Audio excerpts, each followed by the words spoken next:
कुछ ही देर में वित्त मंत्री निर्मला सीतारमण केंद्रीय बजट पेश करेंगी। 2025 का ये बजट है। इस बजट में किसे राहत मिलेगी वो देखने वाली बात होगी, लेकिन बजट से पहले ही आपको बता दूं, भारत में इस वक्त थोड़ा सा मंदी का आसार दिखते जा रहा है, जिसकी वजह से ये कहा जा रहा है कि शायद लोगों के पास पैसे कम हैं। अगर इस वक्त मिडिल क्लास को टैक्स में कुछ राहत मिलती है तो उससे फ़ायदा ये होगा कि लोगों के पास पैसे ज़्यादा होंगे तो वो खर्च ज़्यादा करेंगे, जिससे मार्केट में फ़्लो बरकरार रहेगा। तो टैक्स में राहत की मिलने की बात चल रही है मिडिल क्लास की स्पेशली। इसमें कहा यह जा रहा है कि 10 लाख रुपए तक की सालाना आय वाले को टैक्स फ्री किया जा सकता है। साथ ही ये भी कहा जा रहा है शायद सरकार 15 लाख रुपए तक की सालाना आय वाले को भी टैक्स फ्री कर सकती है।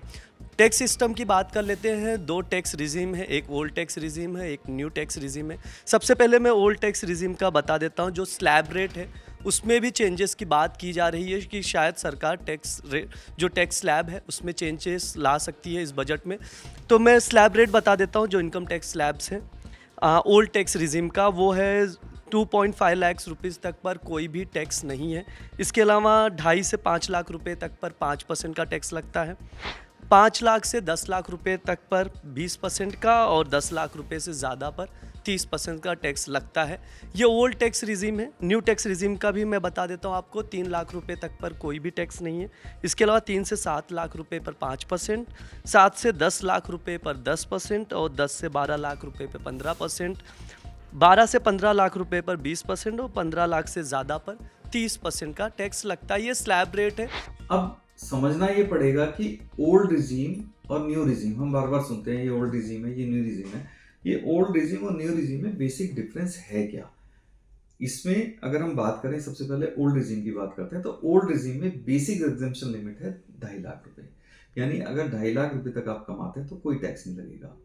इसके साथ साथ अगर इसके कंपैरिजन में न्यू रिजीम की बात करें तो न्यू रिजीम में बेसिक एग्जेम्पशन लिमिट है 3 लाख रुपए। अगर आप 3 लाख रुपए सालाना कमाते हैं तो आपके पास कोई टैक्स नहीं लगेगा। अब इसके बाद दोनों के अलग अलग स्लैब्स हैं, दोनों के अलग अलग रेट ऑफ टैक्सेस हैं, वो हम आगे बात करेंगे। सेकंड जो बेसिक डिफरेंस है इसके अंदर है इनकम टैक्स रिबेट लिमिट का, जो सेक्शन 87A में जो रिबेट्स आते हैं। तो 87A की लिमिट जो रिबेट है उसमें क्या है कि अगर ओल्ड रिजीम में आप हैं, ओल्ड रिजीम में अगर आप 5 लाख रुपए तक कमाते हैं तो आपको कोई भी टैक्स देने की जरूरत नहीं है। 5 लाख मतलब 5 लाख टैक्सेबल अमाउंट। यानी कि बाकी अगर आप 5 लाख रुपए से 1 रुपया भी आपने ऊपर कमा लिया तो आपकी वो छूट खत्म हो जाएगी, आपको फिर 3 लाख रुपए वाले स्लैब से ही चलना पड़ेगा। इसके कंपैरिजन में अगर हम देखें तो जो न्यू रिजीम है, न्यू रिजीम में जो लिमिट है रिबेट, यानी आपकी 7 लाख रुपए तक की इनकम है तो आपको कोई टैक्स देने की जरूरत नहीं है।